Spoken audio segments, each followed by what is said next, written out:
Hello, everyone. This is Victoria Bobsar at the Faculty Center and e-learning team at Cal Poly Pomona. This session is on organization, the first of 5 practically foolproof ideas to help your students succeed while not adding much to your workload. I know that sounds too good to be true, so hang in there, and at the end, we'll see if I made my case.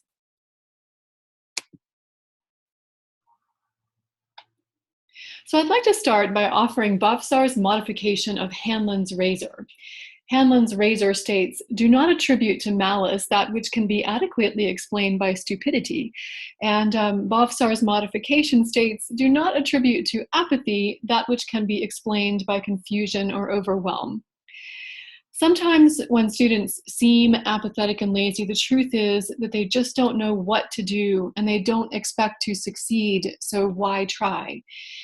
In other words, it's best to at least start out by being kinder in our attributions of our students' motives. So the underpinning of this workshop is motivation. I want to be clear that motivation is a whole huge area of psychology. So this is the Father Guido Sarducci 30-second Motivation University, a serious oversimplification, but enough to get us going. Human beings are motivated to work on something if 4 things are true. If we value the outcome, so if that thing out there that we're working for is important to us. 2, if we're able to connect up the current probably unpleasant task for that outcome, if we can see that the work we're doing is going to get us to what we want. 3, if we expect that we can succeed at the task. If the task is so hard or so awful that we simply have no faith that we can do it, we're not motivated to work on it. And finally, most of us need the environment to be supportive. We need to hear from other people around us that they've got our back and we're doing well. A very few people can cope with a non-supportive or even hostile environment. You can tell who they are because they say things like, "I'll show that, professor." But most people are much more willing to work hard if the environment is friendly. Again, this is a total oversimplification, but keep it in mind. Value the outcome, connect the task to the outcome, expect to succeed at the task, and a supportive environment are necessary for most people to be motivated to work. And here's what this looks like in the context of our other topics. You can see we're talking about organization, which promotes expectation of success, connection of task to outcome, and provides a supportive environment. The other 4 topics in this series, transparency, metacognition, productive persistence, and learning communities, each emphasize different areas of motivation. And you'll see my motivation equation in the middle. Motivation equals value times connection times expectancy times environment. And if one of those things goes to 0, we're not doing well. So on to organization. This is a picture of Thomas Edison's laboratory. You can see that it's beautifully clean and organized with all the bottles labeled and lined up in rows. It's going to be easy to work in this lab. Our other inspiration for organization besides Thomas Edison is Kenneth Feldman, and we'll talk about him in a second. There are 2 reasons that we start with organization as the first great idea. First, it's pretty easy to do and leads to early successes for us as we seek to support our students. Second, it is very important because the 4 top learning factors for student success are preparation and organization, clarity and understandableness, the perceived outcome or impact, relevance, and number 4, stimulation of interest. And by the way, the student satisfaction ratings for preparation and organization, it's number 6. For clarity and understandableness, it's number 3. For perceived outcome or impact, it's number 2. And stimulation of interest is number 1. So really what we do to help our students succeed is what they want us to do as well. So Kenneth Feldman performed a meta-analysis that related student achievement data to student ratings for classes data. And this meta-analysis is from 1998, so it's kind of old at this point, but it's still solid. And the research found that preparation and organization of the course was the number 1 factor to help students succeed in a class. The more prepared and organized we are, the better our students do. Organization was followed by clarity and understandableness, so it's important not to ignore that, and we'll talk about clarity in a little while. And we'll note here that perception of relevance and stimulation of interest are genuinely important to student success as well. Numbers 3 and 4 in importance for student learning, and students like those things, which is great. There are two ways to think about organizing your course. First, as a logistical project that has timelines, deadlines, necessary actions, lots of moving parts, and that may involve multiple people. Attending to this part of organization helps your students succeed in the tasks you ask them to do, while ultimately reducing your workload. The other way you can think about it is organizing your class as an intellectual project. How do you help students deal with the content in a way that it feels structured, not like a whole mess of unrelated stuff? And attending to this aspect of organization helps your students value the tasks you're asking them to do. And we'll talk about both of these aspects. We'll start with logistics. Why is logistical organization important? Organizing your class logistically helps your students in a couple of ways. First, it assures them that you have yourself together. You know what's going on and what should be happening at any given time in the class. They can trust you as a, quote, manager, unquote, of the class. Being able to trust the teacher helps students focus their attention on learning, and it makes you look professional and knowledgeable. Second, being organized helps your students know what's expected of them. Remember that one of the reasons that students can seem apathetic is by not knowing what's going on. Rather than expend energy flailing around, a lot of students just shut down, or some students cope by peppering you with questions over email. When does this do? When does that do? What did you mean? What did you want? Is this required? And so forth. So the benefit for you of being organized is that there are far fewer student questions and problems and emails and general snafus. So the first thing we need when organizing a logistical project is clarity on the outcome. There is no point in rigorously organizing a project when we don't even know what we're trying to accomplish. And for us as instructors, this means being very clear on the learning goals of our class. Students need to know very specifically what we want them to learn and how we know they have learned it. And this is especially true for younger students or students with little prior experience of academia. Now, here's an example of an unclear learning goal. Students will understand the parameters of problems related to the 3 laws of motion.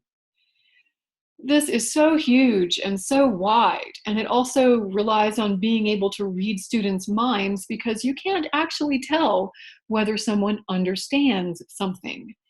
So here's an example of that same learning goal but clarified.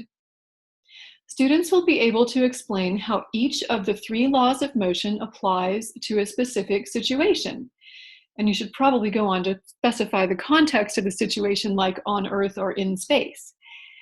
And you can listen to someone's explanation. You're not having to read their mind. So take a look at your learning goals and clarify them. And after that, you'll be able to specify much better what students will do to achieve the goal, how they'll do it, when in the term they'll do those things, and under what circumstances. Now, if you just can't bring yourself to do this step of clarifying your learning goals, or it seems like an insurmountable barrier to organizing your class, please skip ahead for now. Don't give up on organization just because you can't do this step.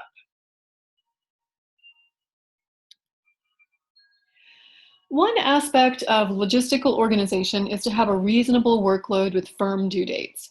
You may need to check in with your department to see what is generally accepted as reasonable. Maybe for you, reading 100 pages per week is normal, but your colleagues only assign 20 pages, or vice versa. You might assign too little. I did hear about one class once, it was a graduate level class, where the expected reading was, not kidding, 900 pages per week. I think that is a little unreasonable. And it made the instructor look very clueless about her students' lives and needs. Anyway, also try to spread the work out over the term so that things aren't all bunched up and students aren't scrambling to complete 75% of the graded work in the last 3 weeks of the term, which, would also make your workload pretty bad as well.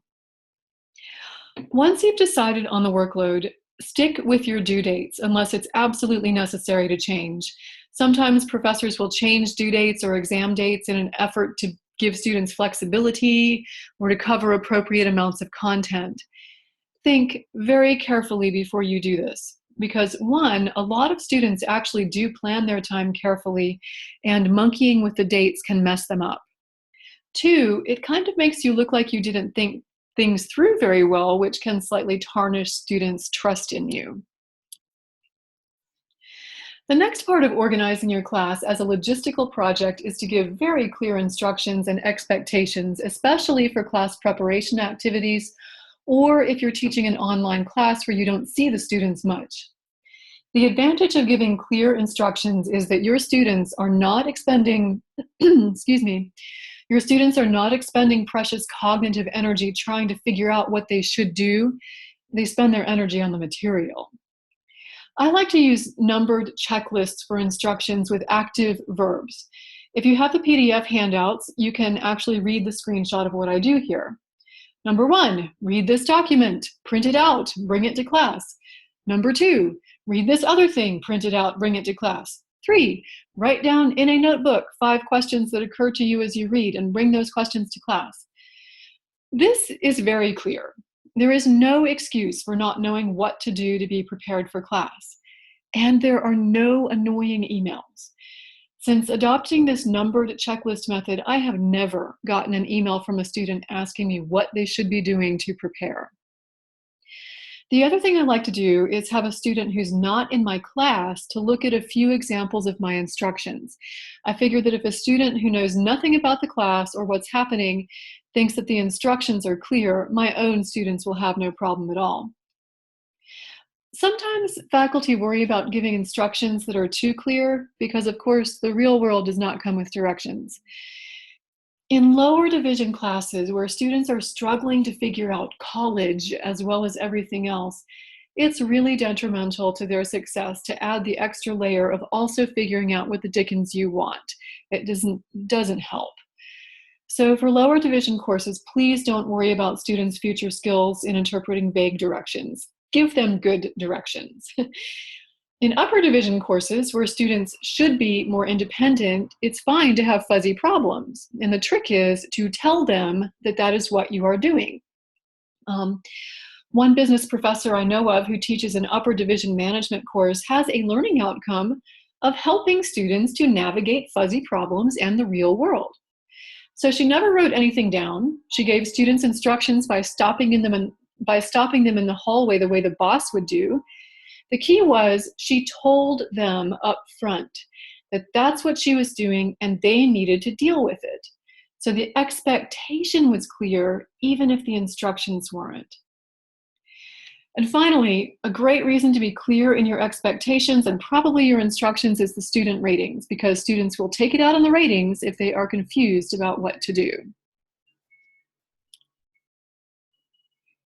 The second part of having an organized class is making materials easy to find. Most professors use some sort of learning management system like Blackboard or Moodle where you can put documents and things. And a lot of professors just kind of dump everything into one content area and rely on announcements and emails to let students know where things are. A better way to do it is to organize your materials either thematically or chronologically in different folders. Again, if you have the PDF handouts, you can see a screenshot of how I do things. I have folders that are labeled Week 1, lecture materials, Week 2, lecture materials, and so forth. It's very easy for students to see where to go to get the stuff for that week. Again, I like to get students who are not in my classes to look over the organization and make sure it's clear to them. And they have good suggestions. For example, I used to have one big content area where I had both lab and lecture materials all together. It was clear, but it made for a lot of scrolling down, especially later in the term. So my consultant students recommended that I have separate content areas for the lecture materials and the lab materials. So that helped a lot, especially because some students aren't in the lab and some excuse me, some lecture students aren't in the lab and some lab students aren't in the lecture. And here's an extra tip. Do put the weeks and the topics in your folder names, but don't put dates. You'll just have to go back and change every single date. My next tip for organizing your class as a logistical project is to use high-quality, user-friendly materials. I'm sure we're all familiar with the photocopy of a photocopy of a photocopy, or the PDF with big black frames because the scanner wouldn't close over the book. So try not to use crummy-looking materials, because first, it makes you look lazy, like you didn't care to go and find good materials for your students. Second, it's hard to read blurry, bad photocopies, even for people with perfect sight, and it's impossible to handle for people with visual disabilities or learning disabilities that impact their ability to assimilate information from print. And third, it's probably a copyright violation. Instead, talk to your librarian about your materials and get their help in finding copyright-cleared work. If you are giving journal articles, give the DOI link or the permanent URL link from the library. And if the blurry, crummy photocopy of a photocopy really is the best relevant material, you need to do something to spiff it up, even if it's to the point of you digitally transforming it, because your students have to be able to consume your material in order for it to be relevant. And again, accessibility for students with disabilities is a major responsibility that we need to meet as faculty. To learn more about how to make accessible instructional materials, see eLearning's webpage on accessibility, which you can find at elearning.cpp.edu. My final tip for organizing your class as a logistical project is to use a detailed agenda for each class period. An agenda communicates that you have a plan for the period and you're making good use of everyone's time. It's respectful as well as organized. Put the agenda up where students can see it and where it can stay for the whole period. And it's fine to adjust the agenda as you go, but that's the point. You're adjusting an organized plan, not making it up as you go along. And you can see in my agenda here that I have a 3-hour class. For me, an agenda is extra important because that is a long time to be sitting in class. We all need to know what's going to happen. And as we change from quarters to semesters, in many cases, our classes will get shorter. We'll go from having 2-hour classes to 50-minute or 75-minute classes. And it's important to think through exactly how to use each of those precious minutes. And the agenda helps us to do that. So this is a good time to pause for a moment and do some thinking about your own class or classes. What specific actions might you take that will make your class more organized as a logistical project? We're segueing now into the next part of organizing your class as an intellectual project. So novices to our topic, like our students, tend to see our disciplines as just a bunch of facts to be snatched out of the book or the lecture and piled up in a heap. Like the stack of bricks, which is pretty useless, novices pile up facts. This is totally normal. If your students are not seeing connections and themes, it's not because they're slow or they're not working hard, it's because they are unfamiliar with the discipline. They need help organizing their knowledge in appropriate ways. And without our help in organizing their knowledge, our students just often find the pile of facts overwhelming. And think back, have you ever had the experience of taking a class and you felt like it was just all this content all over the place? So it's important for us to help them. Now, as experts, we organize our piles of facts into beautiful, coherent structures that work, like building a lovely home out of that pile of bricks. And experts tend to do this unconsciously because we know our discipline so well. But if you think back, you can probably remember a time when your discipline was unfamiliar to you and it seemed like just a pile of facts that you had to work to organize. So we need to bring this organization back into our consciousness and then communicate it to our students. The first part of helping our students to organize their knowledge is to explicitly and clearly communicate the relationship of our learning goals for them with the activities we're asking them to do, including graded work. So make sure that your learning goals are clear, like we talked about before. Then ensure that you can consciously explain how your learning activities and your graded activities help students to achieve those goals and give them practice in doing so. And here's a sample of how you might explicitly relate the learning goals, the activities, and the assessments. It may seem overly simplistic, but a table with literally 3 columns can help you ensure the relationship. If you have several learning goals, you can make sure that you have activities and assessments for each learning goal, and you can also make sure that you're not overemphasizing one goal to the detriment of others. And I might actually give a table like this to my students that maps out the major things we're doing in the term. They can see it right there, the learning goal, right next to what they'll do for a grade, right next to what they'll do for practice. And it will frequently be the case that your graded activity and your teaching activity look very similar. For example, if you want students to cite their sources correctly and you're going to grade them on citing the sources correctly, it makes a ton of sense to have a class activity in which they practice citing correctly. So, don't worry if your assessments and activities are similar. Another way to organize your content as an intellectual project is to use big ideas and meta questions, and that sounds very high-flown, so here are 3 examples. From American literature and history, a big meta question is, what is an American? Constantly asking this question amongst the pile of text and image that students have to deal with gives them a focal point. You can always go back and ask the central question. From my own discipline, soil science, our big organizing question is to describe the relationships among soil properties and soil functions. And again, when students are lost, all they have to ask themselves is, what's the property we're talking about, and what function is it affecting, to get out of the weeds and back on the road. And finally, for this talk, the big question is, what motivates students to care about your class? What helps them value the outcome, see how their task relates, and feel like they can do the task? So think for a second, how would organizing the class content address motivation? And here's a final way to organize your class as an intellectual project, concept mapping. I admit I was never a fan of concept mapping until I saw this concept map, and then it suddenly came clear to me how concept maps worked. Probably because it's my discipline, so everything looked familiar.